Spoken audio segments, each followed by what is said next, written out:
ॐ अज्ञानतिमिरान्धस्य ज्ञानाञ्जनशलाकया चक्षुरुन्मिलितं येन तस्मै श्रीगुरवे नमः।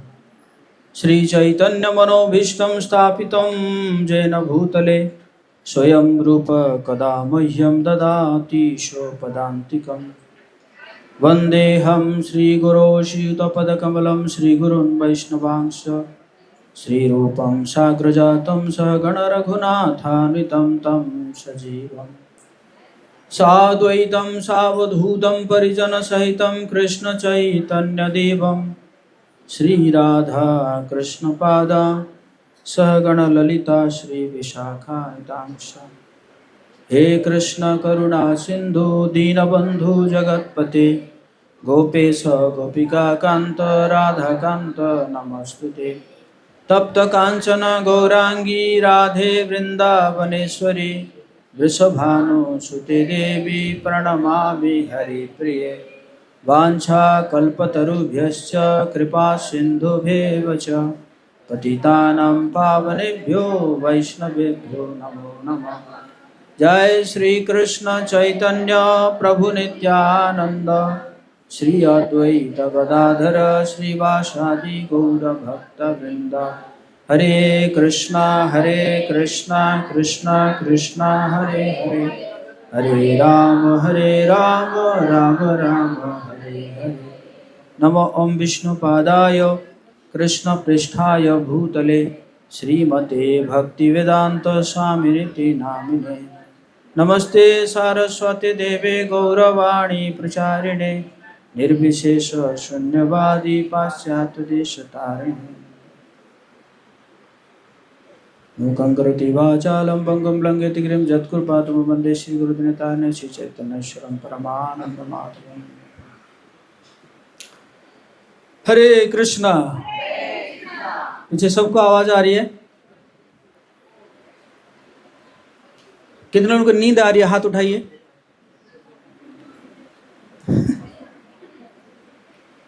बोले हरि हरि, बोले राधे श्याम।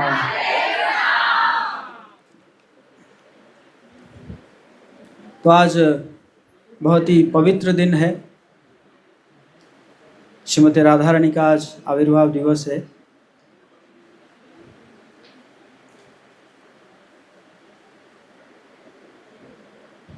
वैसे गर्ग संहिता में वर्णन है कि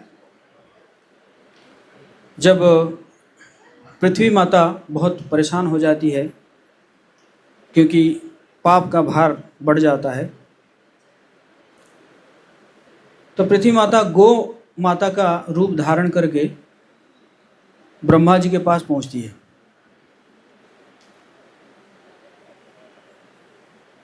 तो ब्रह्मा जी जब पूछते हैं क्यों रो रही है, तो पृथ्वी माता कहती है कि ते पाप का भार बहुत बढ़ गया है और मैं सहन नहीं कर पा रही हूँ। पृथ्वी माता पहाड़, पर्वत, सागर ये सबका तो भार धारण कर सकती है, लेकिन पापी व्यक्ति का भार जो है सहन नहीं कर पाती है। तो ब्रह्मा जी जो है पृथ्वी माता को लेकर सारे देवी देवताओं के साथ वहाँ पे शिव जी भी उपस्थित थे, जाते हैं भगवान विष्णु के पास। तो भगवान विष्णु जो है, मैं शॉर्ट में कह रहा हूँ क्योंकि वो बहुत लंबा है। तो फिर भगवान विष्णु भी जो है उनको लेकर जाते हैं कि चलो मैं तुम्हें गोलोक का दर्शन कराऊंगा। इसी प्रकार ये ब्रह्मांड को पार करके जाके गोलोक धाम में पहुंचते हैं, जो कि नित्य गोलोक धाम है आध्यात्मिक जगत में। तो वहाँ जब पहुंचते हैं और फिर जब भगवान जी को जाके कहते हैं कि वैसे पृथ्वी माता बहुत दुखी है, तो भगवान तुरंत कहते हैं कि मैं बहुत जल्दी भूलोक में देवकी और वसुदेव के वहाँ प्रकट होऊंगा। इतना कहते ही पास में श्रीमती राधा रानी बैठी हुई थी। तो श्रीमती राधा रानी जो है वो मूर्छित होकर गिर पड़ती है। उसके बाद जब उठती है वो कहती है कि देखिए, आपके बिना मैं तो एक क्षण भी नहीं रह पाऊंगी।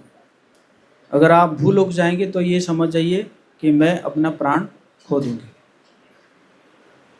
तो भगवान ने कहा कोई बात नहीं, आप भी मेरे साथ चलोगे। तो श्रीमती राधा रानी कहती है कि नहीं, जहाँ पे वृंदावन नहीं है, जहाँ पे यमुना नहीं है, जहाँ पे गोवर्धन नहीं है, वहाँ पे मेरा मन नहीं लगेगा। तो भगवान ने कहा ये बात है। तो तुरंत भगवान ने गोलक का एक कॉपी जो है कहाँ भेज दिए, इस हमारे वृंदावन में भेज दिए, जहाँ पे गोवर्धन भी है, जहाँ पे जो है यमुना जी भी है, वृंदावन भी है। बोले वृंदावन धाम की। तो अब जो है भगवान आएंगे तो श्रीमती राधा रानी भी आएगी। तो श्रीमती राधा रानी जो है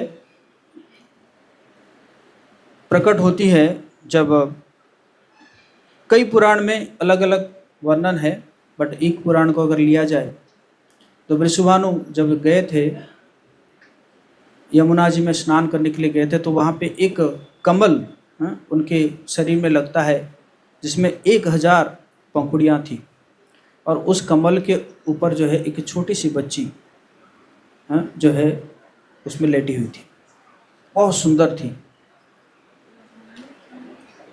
तो उनको जो है लेकर आते हैं वृषभानु जी, लेकिन बच्ची जो है आंखें बंद की हुई थी, ना उसको सुनाई कुछ दे रहा था, ना कुछ बोलती थी, लेकिन बहुत सुंदर थी। तो क्योंकि नई बच्ची आई है तो क्या किया गया कि उत्सव मनाया गया।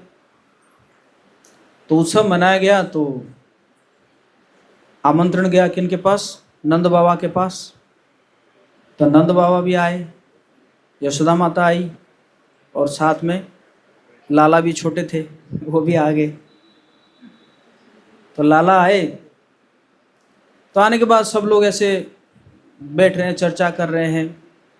करते करते लाला जो है उस समय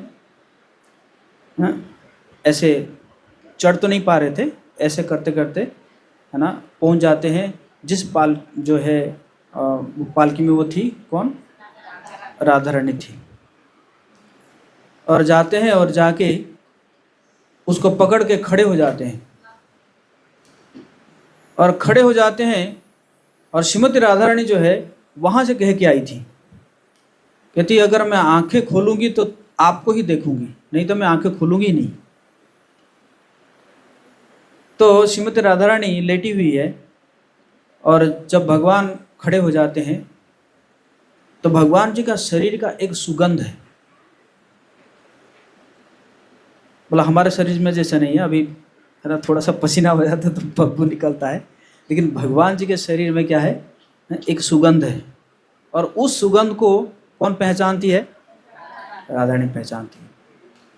तो राधा रानी जब उनको महसूस हुआ कि वही सुगंध है, तो जोर जोर से जो है श्वास लेने लगी। आप लोग सब प्राणायाम करते हैं ना, कपालभाति, कपालभाति में क्या करते हैं, सांस छोड़ देते हैं ना ऐसे करके, लेकिन वहाँ पे श्रीमती राधा रानी क्या कर रही थी, श्वास ले रही थी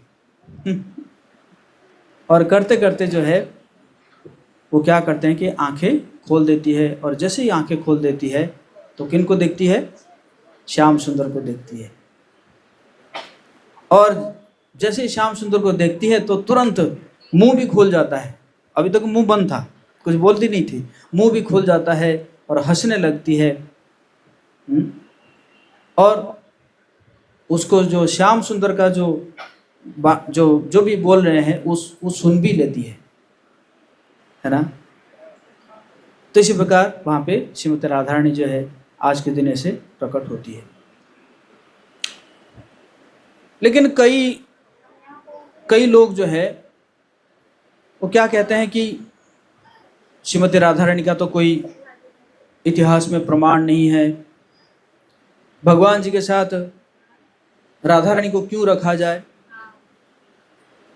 फोन बंद करिए, फोन बंद करिए। राधा रानी को क्यों रखा जाए, रुक्मिणी को क्यों नहीं रखा जाए। इसी प्रकार कई प्रकार के जो है तर्क करते हैं, लेकिन हम देखते हैं ब्रह्मा जी, उद्धव जी, ये सब जो है श्रीमती राधा रानी और गोपियों की महिमाओं को इतना वर्णन करते हैं और वो तरसते हैं राधा रानी और गोपियों की चरण का रज को पाने के लिए। ब्रह्मा जी अपना प्रार्थना में कहते हैं, जो ब्रह्म विमोहन लीला हुआ था जिसमें ब्रह्मा जी खुद ही मोहित हो गए थे कि ये कौन है, ये भगवान है या जादूगर है। जब ब्रह्मा जी देखे कि भगवान जो है वो कलेवा कर रहे हैं, ब्रेकफास्ट हो रहा है यमुना के तट पर, और उसमें भगवान क्या करते हैं कि किसी के मुंह से पराठा छीन के खा रहे हैं या किसी के मुंह से अचार छीन के खा रहे हैं। एक आचार्य तो कहते हैं कि वो मधुमंगल था, वो मधुमंगल जो है बहुत सारा मिठाई जो है बहुत खाता था। मधुमंगल एक भगवान के मित्र थे, ब्राह्मण परिवार से थे, वो बहुत खाते थे। पेट जो है ऐसे बड़ा पेट था उनका, उनको खाने पीने में रुचि था। तो क्या हुआ कि बहुत सारा लड्डू लेके जो है एकदम मुंह बंद कर दिया ऐसे करके, और भगवान दिए 2 थप्पड़ मारे ऐसे ऐसे करके, जैसे ऐसे करके मारे तो लड्डू जो है ऐसे बाहर निकला भूस, और भगवान जो उसको मुंह में ले लिया। आओ, तो ब्रह्मा जी इसे देख के कह रहे क्या हो रहा है ये। अरे भगवान जी को ऐसे थोड़ी भोग लगता है। भगवान जी को देखिए अभी भोग लगेगा, कितना समय लगेगा, है कि नहीं। भगवान जी को भोग लगता है, कितना मुद्रा, कितना मंत्र, पर ये क्या है, ये कैसे भगवान है, सब मुंह से छीन छीन के खा रहा है, हैं। तो ब्रह्मा जी कहे कि मैं इनका परीक्षा लूंगा, हैं। तो परीक्षा लूंगा, कैसे परीक्षा लूंगा, क्या किया, सबसे पहले बछड़ों को चोरी कर लिए, चुरा लिए, छुपा दिए। बछड़े चल रहे थे तो बच्चे देखे, कृष्णा हमारे बछड़े। भगवान ने कहा चिंता मत करो, तुम खाओ, मैं जा रहा हूँ। तो भगवान जो है एक हाथ में पराठा लिए थे, एक हाथ में अचार लिए थे और खा के जा रहे थे ढूंढने के लिए, और गए तो बछड़े थे नहीं। और उसी समय ब्रह्मा जी ने क्या किया, जितने गोप बालक थे उनको भी चुरा लिए, भगवान के मित्र को भी चुरा लिए। भगवान आके देखे उनके मित्र भी नहीं है, ना बछड़े हैं ना मित्र है। भगवान ने क्या, ये क्या हो गया। आंखें बंद करके देखे, अच्छा ब्रह्मा, बोले सबसे पहले तो मुझे बुला के लाया यहाँ पे और ला के मेरा परीक्षा ले रहा है। कोई बात नहीं। भगवान क्या किया, अपने शरीर से सारे जो है बछड़े, सारे गोप बालक को प्रकट किए। लेकिन ब्रह्मा जी रख के फिर जब तुरंत आए, क्योंकि ब्रह्मा जी का जो लोक का समय और यहाँ का लोक का समय में बहुत फर्क है। शांति बनाए रखें, शांति बनाए, आराम से सुनिए। तो जब ब्रह्मा जी वापस आते हैं तो 1 साल बीत जाता है और देखते हैं कि अरे सब मैं तो जो चुराया था सब तो इनके पास है एज इट इज। तो फिर ब्रह्मा जी सोचते हैं कि ये बड़ी गलती हो गई मेरे से। फिर प्रार्थना करते हैं और उस प्रार्थना में कहते हैं कि मैं तो लायक नहीं हूँ वृंदावन में मुझे कहीं पे जन्म मिले, कम से कम मुझे आसपास के गांव में, वृंदावन के मथुरा के आसपास के गांव में कहीं पे एक घास का तिनका बना दीजिए, तो उसमें क्या होगा कि गोपियां जो है उस घास के ऊपर जब चढ़ के जाएंगे तो उसी से मेरा उद्धार हो जाएगा। तो इसी प्रकार ब्रह्मा जी क्या कर रहे हैं, जो है गोपियों का या श्रीमती राधा रानी का चरण को की आशा रख रहे हैं, चरण धूलि की आशा रख रहे हैं। श्रीमती राधा रानी की, सोइएगा मत है। जो सोएगा उठ जाएगा है कि नहीं। उसके बाद क्या हुआ, उद्धव जी को भी भगवान भेजे करके जाओ, थोड़ा वो लोग बड़े दुखी है, उनको थोड़ा ज्ञान देकर आओ। उद्धव जी गए वृंदावन, और उनको ज्ञान क्या देंगे, वो गोपियों से उन्होंने खुद ज्ञान प्राप्ति कर लिया, और उनके जो चरणों का रज है, उस चरणों के रज में लौटने लगे उद्धव जी।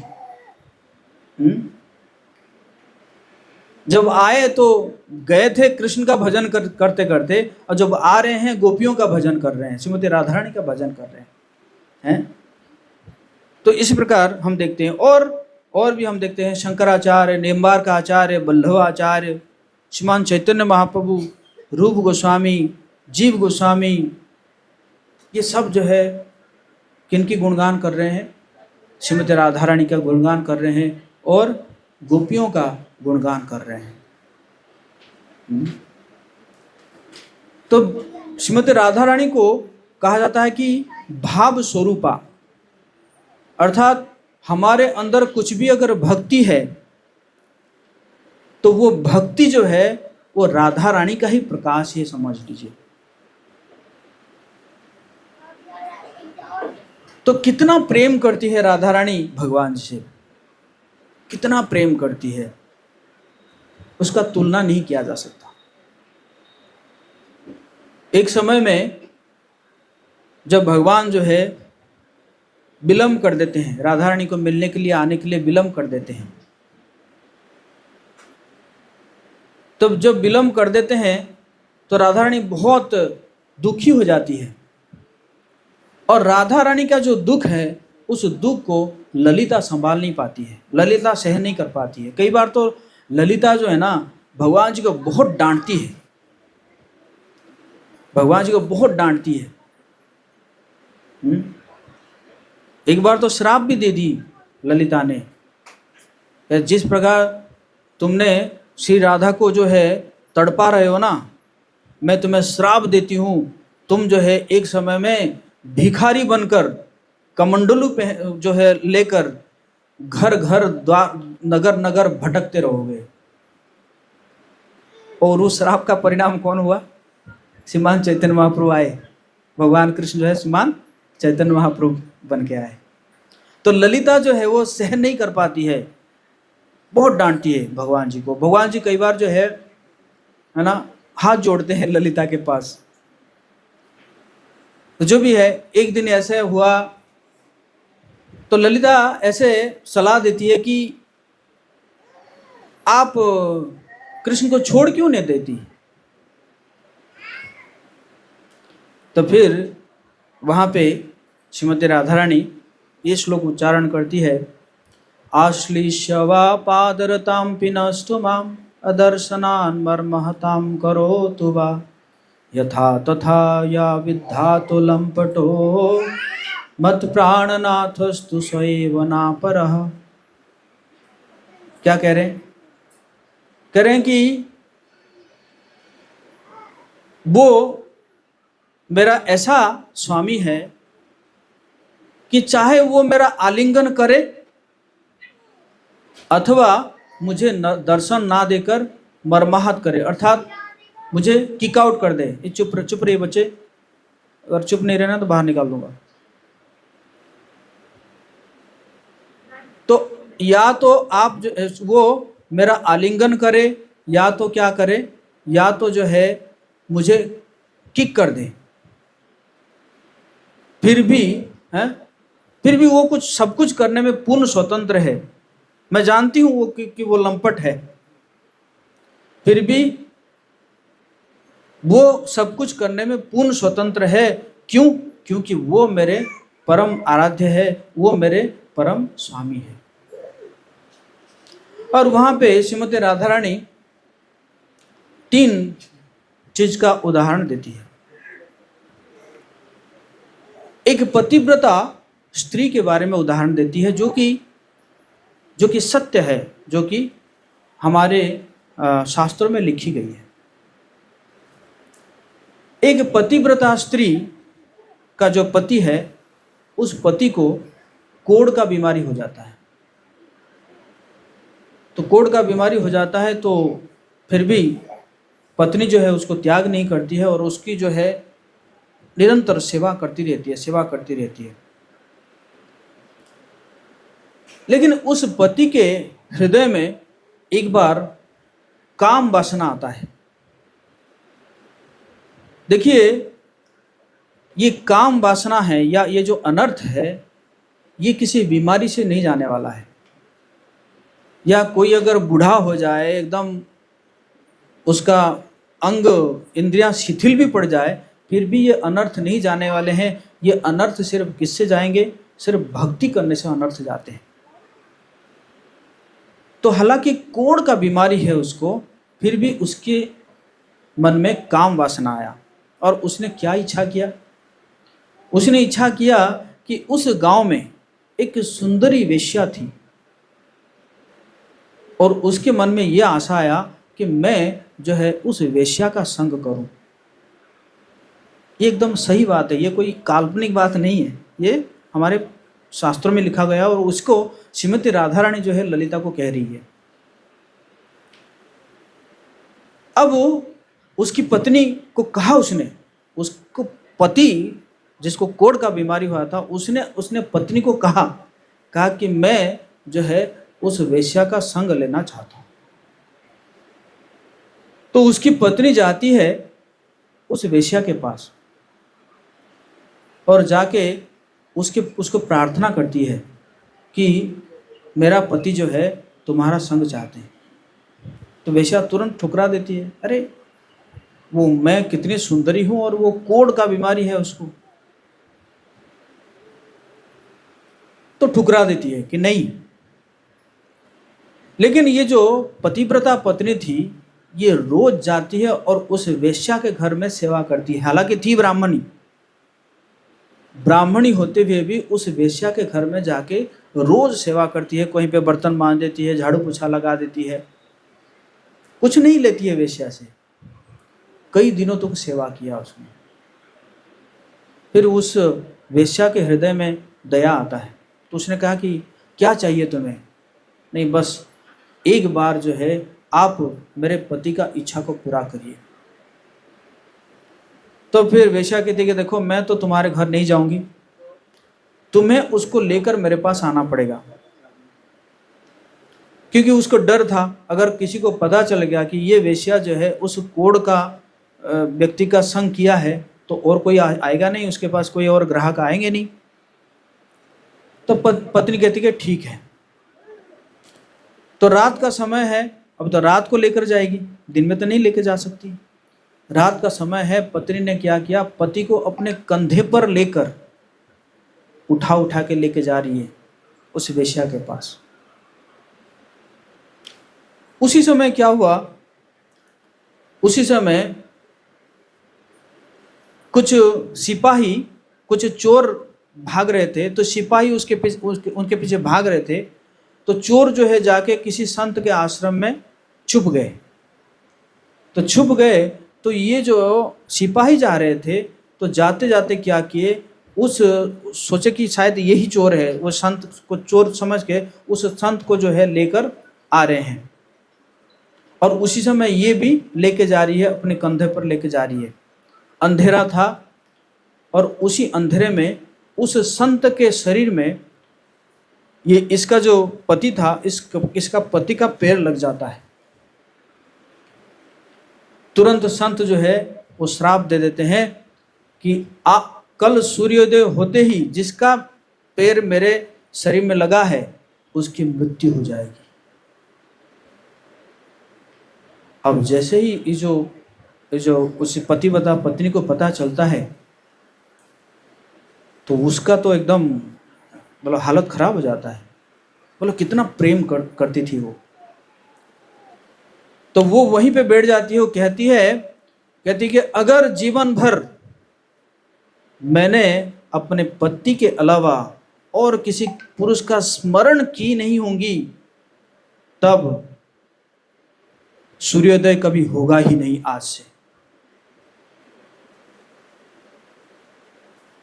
अब दूसरे दिन क्या हुआ, सूर्योदय हुआ ही नहीं। सूर्योदय हुआ ही नहीं। सभी परेशान, सभी अपना घड़ी घड़ी घड़ी देख रहे हैं, क्या हुआ आज सूर्य क्यों नहीं आ रहे हैं। करते करते सारे देवी देवताएं जो है भगवान विष्णु के पास पहुंचे कि सूर्योदय नहीं हो रहा है, क्योंकि एक साइड में पतिव्रता पत्नी और दूसरी साइड में एक संत, दोनों के शक्ति का परीक्षा क्या होगा। अब ब्रह्मा विष्णु महेश्वर तीनों जो है उस पतिव्रता पत्नी के पास आते हैं, आके कहते हैं कि ऐसा है, तुम सूर्य को उदय होने दो। तो उसने कहा कि तो फिर तो मेरा पति मर जाएगा। बोले मर जाएगा लेकिन फिर हम जीवित कर देंगे। तो ऐसे ही हुआ, उसने जो है सूर्य उदय होने दिया, पति उसका मरा और तुरंत उस पति को जो है जीवित कर दिया, और साथ साथ उसका सारा जो कोढ़ का बीमारी जो है वो कोढ़ का बीमारी पूरा ठीक हो गया और एक बहुत युवा पुरुष वो बन गया। तो ये उदाहरण देती है कौन? श्रीमती राधा रानी, कि देखो उसकी पति किसी वेश्या का संग करना चाहता था और उसकी पत्नी जो है ये मतलब ये सोचते हुए कि मेरे पति का आनंद ही मेरा आनंद है, और उसी प्रकार वो क्या करती है, लेकर जाती है उस वेश्या के पास। तो श्रीमती राधा रानी वही कहती कि क्योंकि मैं कृष्ण मेरे स्वामी हैं, वे लंपट कुछ भी ना क्यों ना करे, लेकिन उनका आनंद के लिए मेरा जन्म हुआ है। किसी भी परिस्थिति में मैं क्या करूंगी, उनको आनंद दूंगी, है ना। उनका सुख ही मेरा सुख है। फिर और एक उदाहरण देती है कि लक्ष्मी के बारे में, कहती कि देखो लक्ष्मी हालांकि भगवान विष्णु की पत्नी है, और भगवान विष्णु जो है लक्ष्मी जी को अपने हृदय में स्थान दिया है। भगवान के हृदय में एक जो है लाल रंग का चिन्ह है जहाँ पे वो लक्ष्मी जी को बिठाते हैं। लेकिन लक्ष्मी कहाँ रहती है? हमेशा भगवान के चरणों की सेवा करती रहती है। वो हमेशा अपने आप को पति का दासी मानती है। जब भगवान विष्णु का क्या मानती है? दासी मानती है। कई बार ऐसा वर्णन है कि जैसे लक्ष्मी जी कभी ना अपना रूम जब साफ सफाई करती है तो करते करते कभी कभी वो स्फटिक मणि से अपना चेहरा को देखती है, और उस चेहरा को देखकर कभी कभी वो सोचती है कि इसी चेहरा को विष्णु कई बार चूमते हैं, आलिंगन करते हैं। लेकिन आपने कभी नहीं देखा होगा कि विष्णु और लक्ष्मी को कभी आलिंगन मुद्रा में या चुंबन मुद्रा में, इसमें कभी नहीं देखा होगा। किस मुद्रा में देखे होंगे? हमेशा क्या है? चरण को दबाते हैं। तो इसी प्रकार वो लक्ष्मी जो भगवान श्रीमती राधा रानी कहती है कि देखो, तो लक्ष्मी जी कैसे हमेशा अपने आप को सेविका मानती है, दासी मानती है। किनको? जो है भगवान विष्णु का। तो इसी प्रकार जो है प्रेम करना चाहिए अपने स्वामी को। इसी प्रकार श्रीमती राधा रानी कहती है। फिर एक एग्जाम्पल देती है चातक पक्षी का। चातक पक्षी सुनते हैं आप लोग? जानते हैं चातक पक्षी? नहीं। चातक पक्षी है, अभी तो आजकल दिखता नहीं है, पहले दिखता था। तो वो सिर्फ बारिश का पानी पिएगी,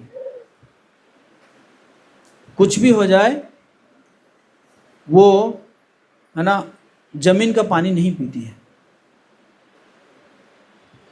हमेशा जो है आवाज करती है, पीहू पीहू पीहू करके आवाज करती है। मतलब वो जो मेघ को अपना स्वामी मानती है, तो मेघ को ही वो पुकारती रहती है, पीहू पीहू करके, मतलब प्रिया प्रिया करके प्रिय प्रिय करके पुकारती है।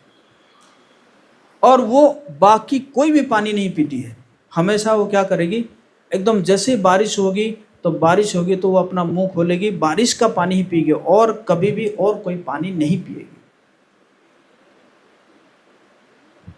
कई बार बारिश के साथ साथ क्या होता है, ओला बरसता है ना, जो पत्थर आता है तो उसमें उसका जो है, जो चोंच है वो उसमें दर्द होता है, फिर भी जो है, हाँ, फिर भी वो हमेशा क्या करेगी, बारिश का पानी ही पिएगी। कई बार है ना, बिजली है ना भी जो है आ जाता है। एक बार ऐसे वर्णन है कि एक बार जो है एक चातक पक्षी जो है वो उड़ उड़ के जा रही थी और बहुत थक गई थी।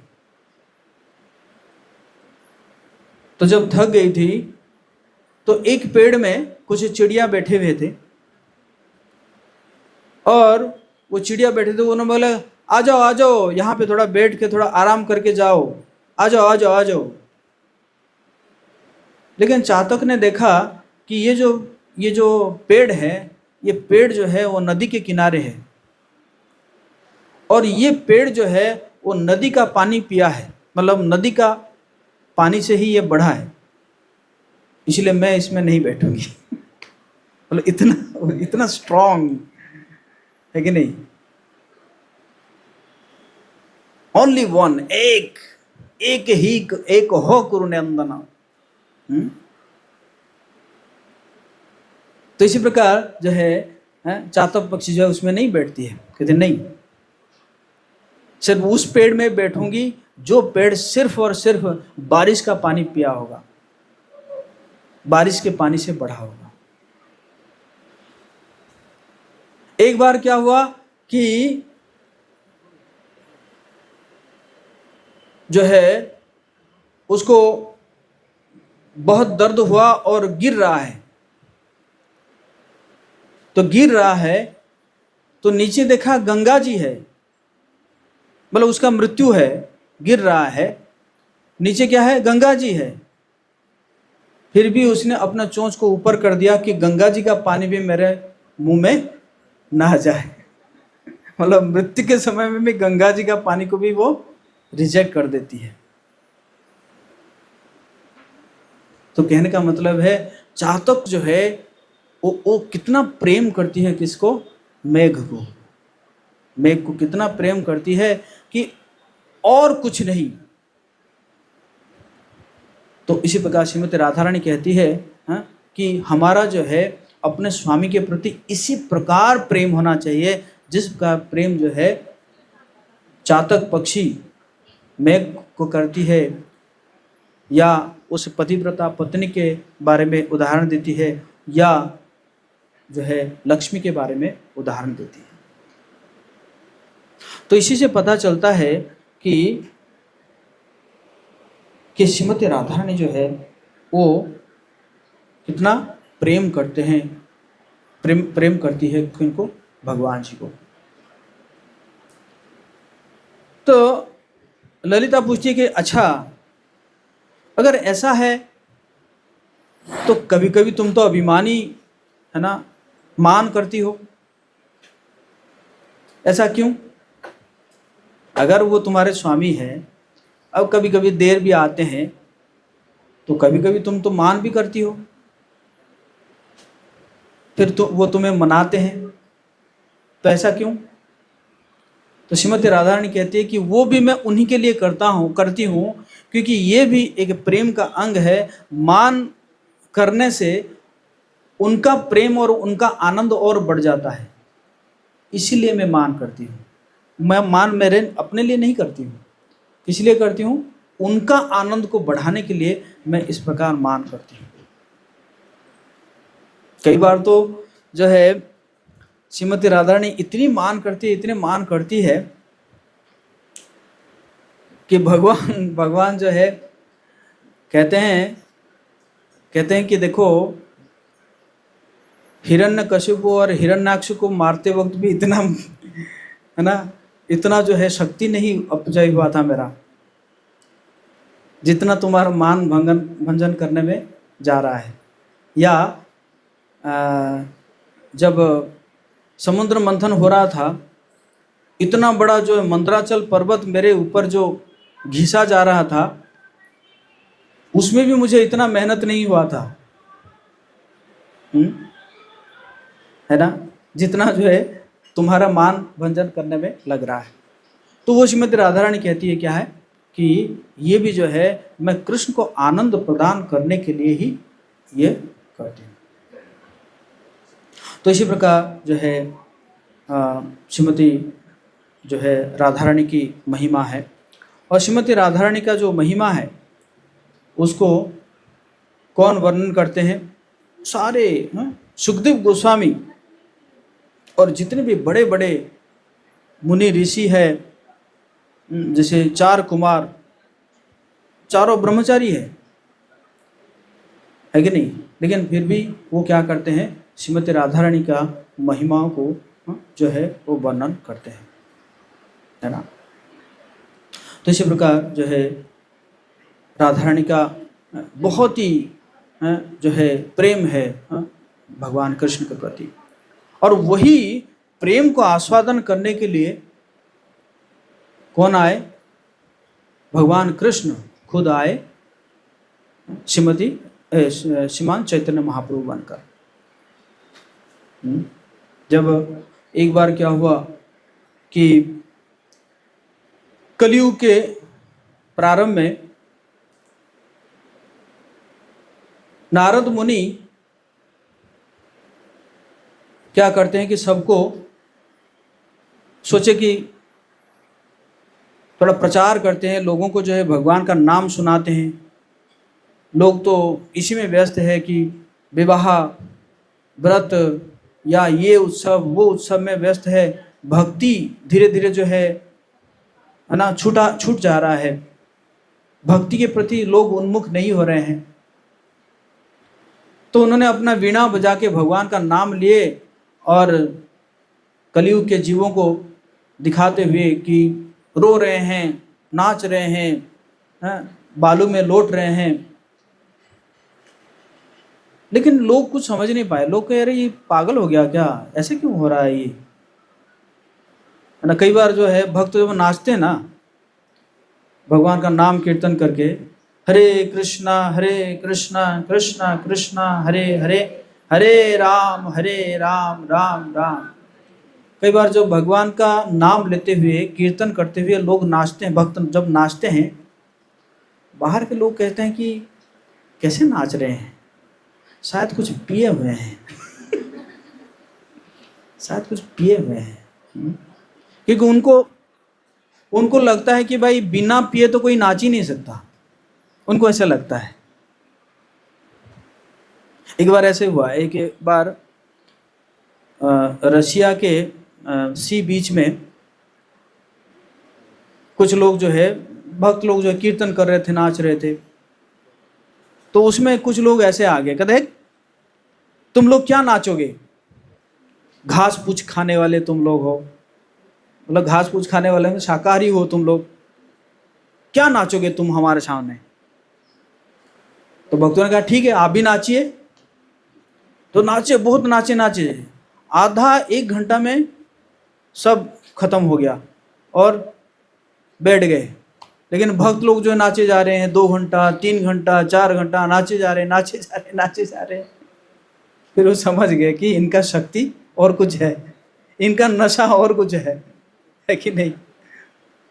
तो इसी प्रकार जब नारद मुनि नाच रहे थे, नारद मुनि बजाए वीणा राधिका रमण नामे, वीणा बजा के राधिका रमण का नाम लेकर जब नाच रहे हैं तो लोग कह रहे हैं कि क्या पागल हो गया क्या ये।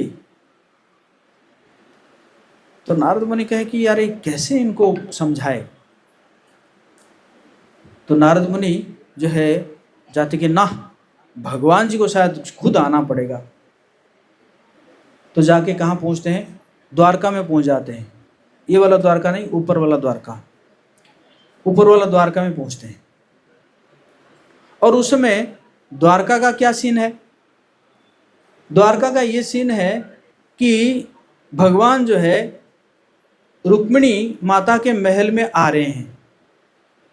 रुक्मिणी माता को पता चला कि भगवान मेरे महल पे आ रहे हैं, क्योंकि भगवान जी का जो है 16,108 रानियां थी, तो उसी प्रकार 16,108 महल था।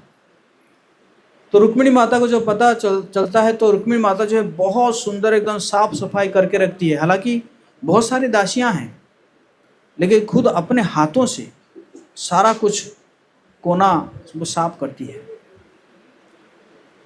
और बहुत सुंदर स्वागत करने के लिए भगवान जी का आरती वगैरह, उनके चरण अभिषेक करने के लिए सब कुछ तैयार करके रखती है। बहुत सुंदर लाइट जल रहा होता है, सूदिंग म्यूजिक चल रहा होता है, और उसी समय भगवान जी आते हैं। तो भगवान जी को स्वागत करती है, उनके चरणों का अभिषेक करती है, लेकिन बाद में उस भगवान जी के चरणों को लेकर अपने छाती के ऊपर रखकर क्या करती है, वो रोने लगती है। तो भगवान कुछ समझ नहीं पाते हैं कि क्या हो गया, मैंने क्या ऐसे अपराध कर दिया, तुम रो क्यों रह रही हो। भगवान एक बार याद करते हैं, कई बार जो है ना पति पत्नी को क्या करते हैं, थोड़ा टीजिंग करते हैं, उसको क्या बोलते हैं हिंदी में, क्या बोलेंगे ताना मारना, ताना मारना। तो एक बार भगवान जी ऐसे कहते हैं रुक्मिणी को, देखो रुक्मिणी, तुम ना मुझे शादी करके फंस गई है, बहुत अच्छा होता तुम तो वो शिशुपाल से शादी कर लेती है? क्या फायदा हुआ देखो मेरे से शादी करके तुम्हें, अभी भी समय है। मतलब उस समय बच्चे से बड़े बड़े हो गए हैं, उस समय भगवान जी कह रहे हैं बहुत अभी भी समय है, अगर तुम्हारा मन है ना तुम जा सकती हो। तो रुक्मिणी तो जो सुन के एकदम मूर्छित हो जाती है, एकदम रोने लगती है। तो उसके बाद भगवान समझाते, अरे देखो, कहते हैं कि पति पत्नी में तो यही तो मजा है। भगवान समझाते हैं। तो उस दिन जब ऐसा होता है तो भगवान कहते हैं कि क्या तुम उसी बात को याद करके रो रही हो क्या, जो मैंने एक दिन ऐसे तुम्हें ताना मारा था।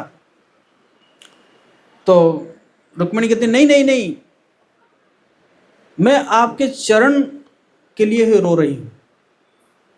तो भगवान ने कहा क्या चरण मेरे चरण में ऐसा है क्या। बोले ये चरण अभी मेरे पास है, लेकिन कुछ समय के बाद ये चरण मेरे से जो है विलग हो जाएगा, दूर चला जाएगा। उसका जो दुख है, उस दुख को स्मरण करके मैं रो रही हूं। भगवान ने कहा अच्छा, ऐसा क्या है मेरे चरणों में। तो रुक्मिणी माता कहती है कि आप परमेश्वर है, आप भगवान हैं, लेकिन बहुत आश्चर्य की बात है, आप इस संसार में सब कुछ जानते हैं, लेकिन आप अपने चरणों की महिमा नहीं जानते हैं। भगवान का अच्छा, बोलो बोलो बोलो, क्या है मेरे चरण में।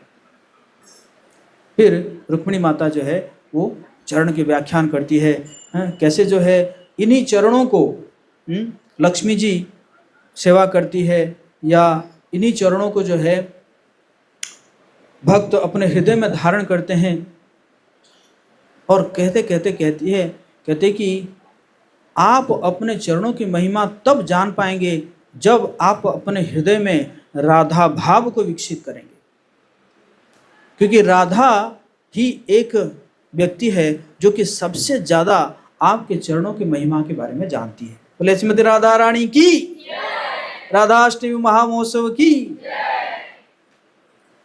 तो भगवान बोले एकदम आश्चर्य हो जाते हैं। और उसी समय नारद मुनि जाके पहुंच जाते हैं।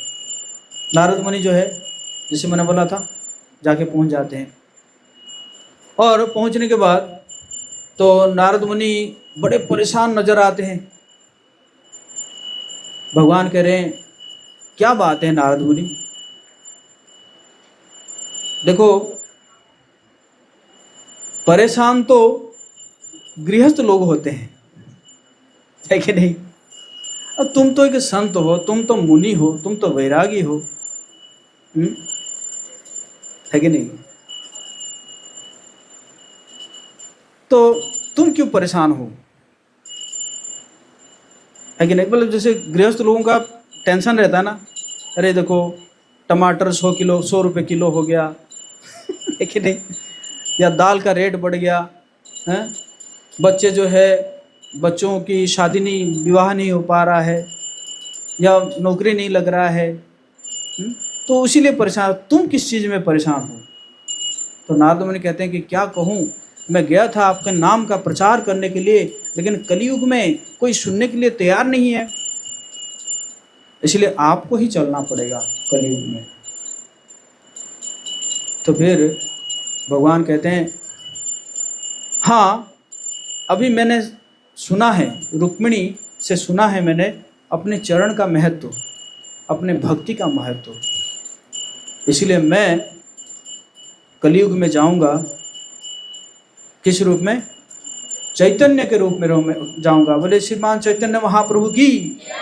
गौरांग, जोर से बोलिए, गौरांग गौरांग गौरांग गौरांग। लगता भूख लगी है, प्रसाद है। तो चैतन्य महाप्रभु जो है, भगवान कृष्ण जो है वो किस रूप में आए? चैतन्य महाप्रभु के रूप में आए। किस भाव को लेकर? राधा रानी का भाव को लेकर आए। इसलिए चैतन्य महाप्रभु जो है वो क्या है? अंदर से राधा रानी और बाहर कृष्ण। भाव लेकर आए राधा रानी का कि कैसे, इससे क्या आनंद मिलता है ना? कृष्ण भक्ति में क्या आनंद मिलता है?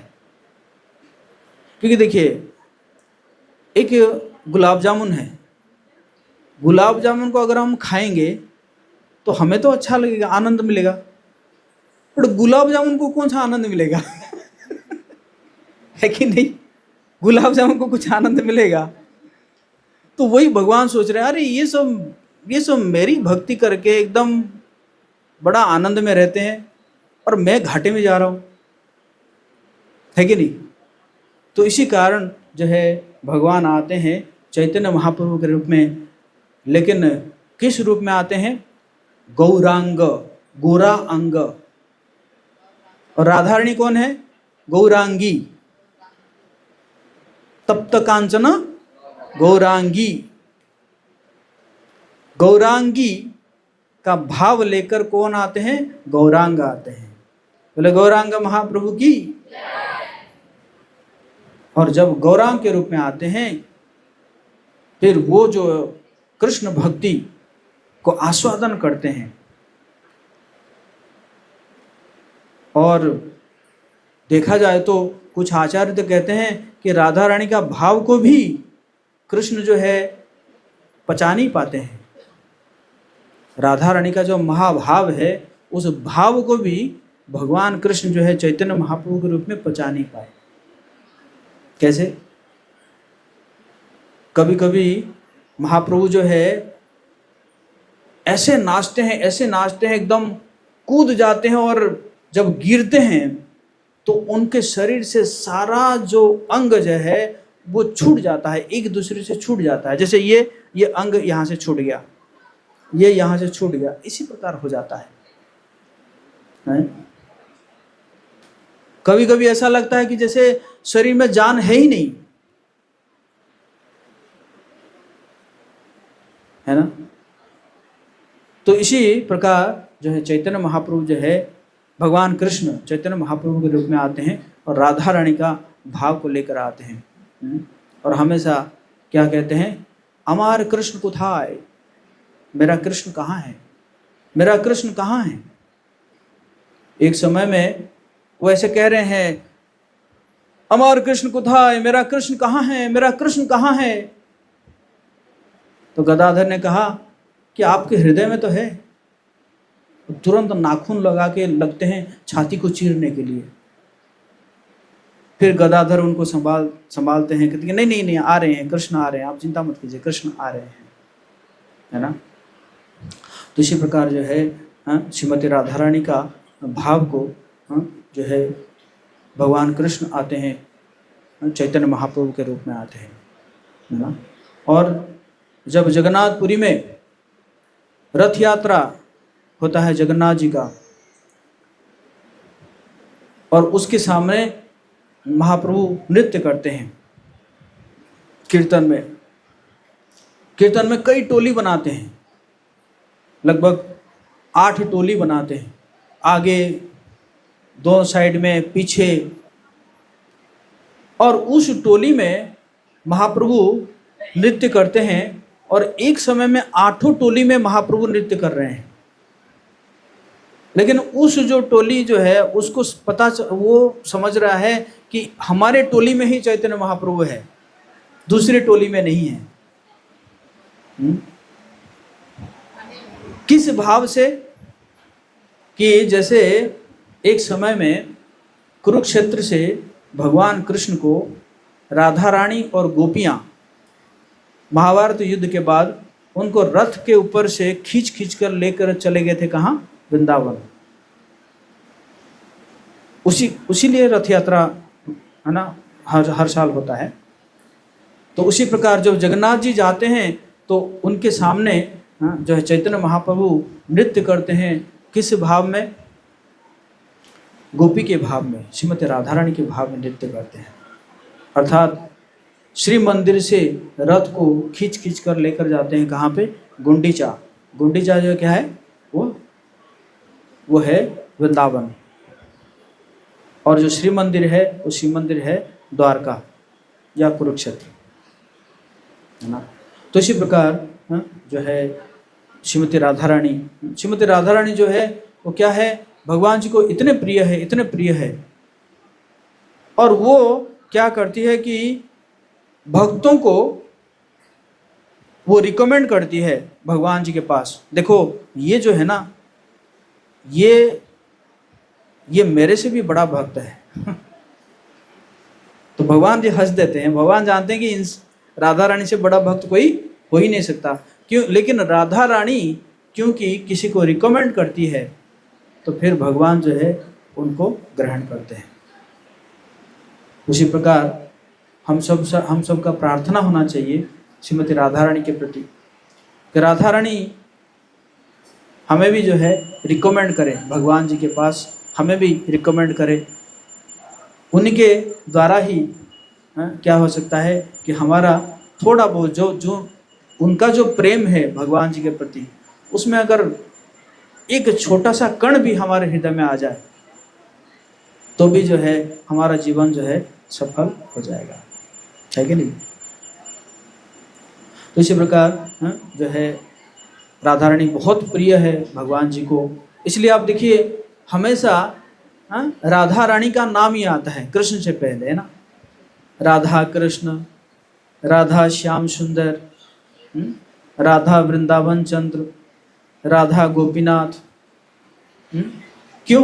क्योंकि वो जैसे ही कोई व्यक्ति राधा का नाम नहीं लिया है, सिर्फ रा का नाम ले लेता है, भगवान जी का कान खड़ा हो जाता है, कहीं इसके आगे धा तो नहीं लगा देगा। कहते हैं कि भगवान राधा रानी को इतना प्रेम करते हैं, कहते हैं कि जब राधा रानी का जो आंचल, राधा रानी का आंचल से अगर थोड़ा सा हवा आ जाता है भगवान जी के पास, भगवान अपने आप को बहुत भाग्यशाली समझते हैं। श्रीमती राधा रानी की।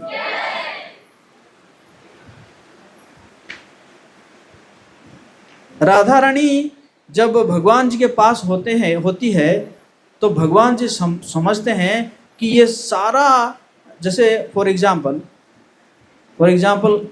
अचानक जो है आपको 10 एकड़ जमीन मिल गया अचानक।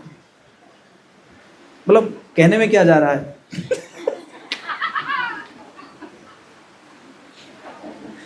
सोचिए जरा, अचानक आपको 10 एकड़ जमीन मिल गया कहीं जमीन, अचानक आपके अकाउंट में जो है 10 करोड़ रुपए आ गया। कहने में क्या जा रहा है कि नहीं। तो जितना आपको जो है प्रसन्नता होगी, वाओ। तो उसी प्रकार जब श्रीमती राधा रानी जो है भगवान जी के पास आते हैं तो भगवान जी को ऐसे लगता है कि जैसे पूरा सारा संसार मेरे पास आ गया है? और समझिए कि अचानक आपसे ये सब खो जाता है कि नहीं? तो आपको जितना दुख होता है तो उतना दुख होता है जब भगवान जी से श्रीमती राधा रानी अलग हो जाती है, विलग हो जाती है। बोले श्रीमती राधा रानी की, राधाष्टमी महामहोत्सव की। हरे कृष्णा कृष्णा कृष्णा हरे हरे।